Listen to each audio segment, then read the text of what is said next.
An appellate court confirmed that tracking-based online advertising is illegal in Europe. SoundCloud backtracked on its too broad AI terms of service.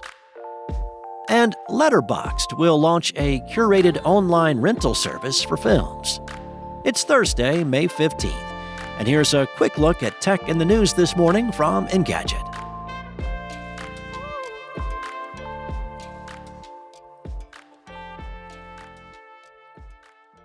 The Belgian Court of Appeals ruled this week that the transparency and consent framework currently used as the foundation for most online advertising is illegal in the European Union. That decision upholds the findings of the Belgian Data Protection Authority from 2022 that the technology underpinning online ads violates several principles of the General Data Protection Regulations, an EU digital privacy law that took effect in 2018. Engadget's Daniel Cooper wrote a thorough explainer of the different systems that support the current online advertising ecosystem, which is valuable reading for anybody spending time online. The very simplified version is that advertisers participate in real-time bidding to show their content online. Currently, those bids are based on information gathered from tracking individuals' activities online with cookies.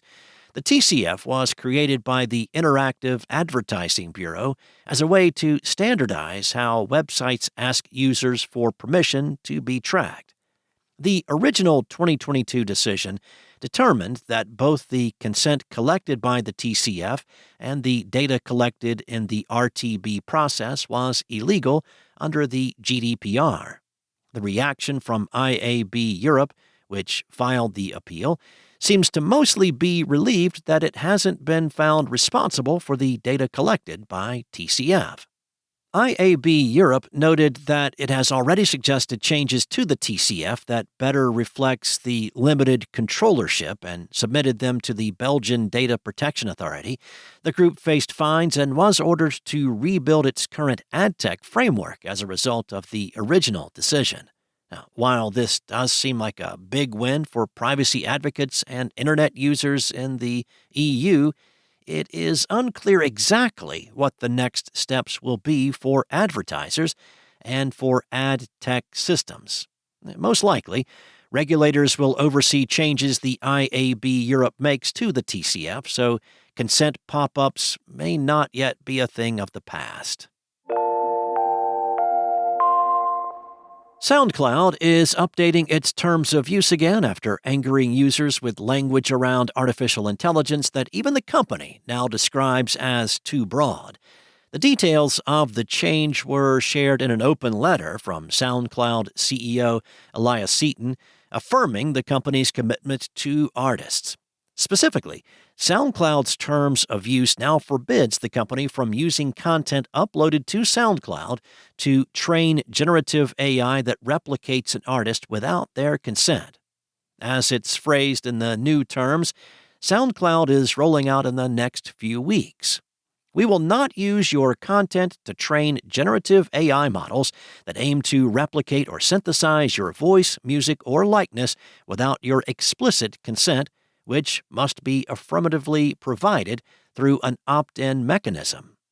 Seaton also reiterated that SoundCloud has never used artist content to train AI, emphasizing not for music creation, not for large language models, not for anything that tries to mimic or replace your work.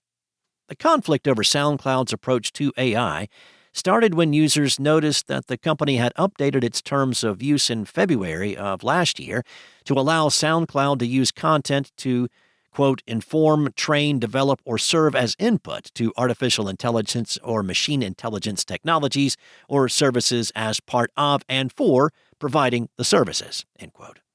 SoundCloud claimed that it would only ever use artist content to train AI music discovery tools.